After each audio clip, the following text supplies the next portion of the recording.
బీజేపీలో సంఘటన పర్వం అంటే సంస్థాగత ప్రక్రియ అనేది పండుగ వాతావరణంలో మనం జరుపుకునేటువంటి ప్రక్రియ. ప్రజాస్వామికంగా అంతర్లీనంగా ఇంటర్నల్ డెమోక్రసీ ఆర్గనైజేషన్ లో మన పార్టీకి ఉన్నటువంటి కాన్స్టిట్యూషన్ రాజ్యాంగం అవుతుందో దానికి లోబడి ఈ ఎన్నికల ప్రక్రియను ప్రతి 3 సంవత్సరాలకు ఒకసారి నిర్వహిస్తాం. ఈసారి కొద్దిగా ఆలస్యమైంది.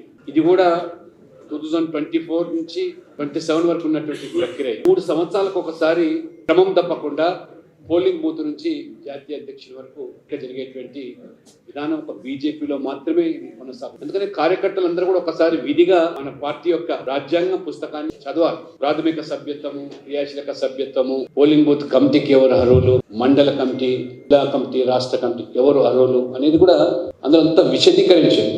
పార్టీ నియమాలు తెలవకుండా, పార్టీ యొక్క నిబంధనలు తెలవకుండా మనం తరచుగా మాట్లాడుతాం. పార్టీ మీద మనకు ఏ రకంగా సిద్ధాంతపరంగా మన ఫిలాసఫీ తెలుసుకుంటున్నామో పార్టీ యొక్క రాజ్యాంగాన్ని కూడా ఖచ్చితంగా చదవాల్సిన అవసరం ఉంది, నేర్చుకోవాల్సిన అవసరం. ఇవాళ మన సభ్యత్వం చూస్తే ఆశ్చర్యం కలుగుతుంది. మీకు 14,08,15,001 మంది సభ్యులు.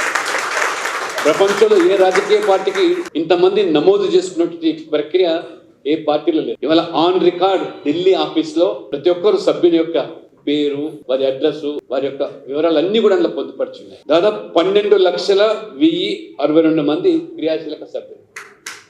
క్రియాశీలక సభ్యుడు అంటే వారు కనీసం 100 మందిని ప్రాథమిక సభ్యత్వం చేసి 3 సంవత్సరాలు పార్టీలో పనిచేసి ఉండాలా.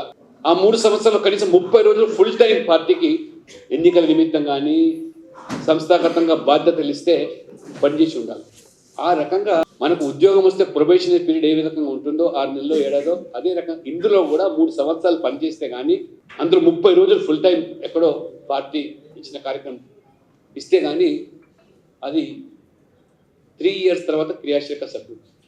అదే రకంగా రాష్ట్రంలో 42 లక్షల మంది ఇక్కడ ప్రాథమిక సభ్యులు, 36,000 మంది క్రియాశీలక సభ్యులు. ఇది కూడా ఆన్ రికార్డ్ ఇవాళ ఢిల్లీలో పొందుపరిచింది, ఇవాళ హైదరాబాద్లో.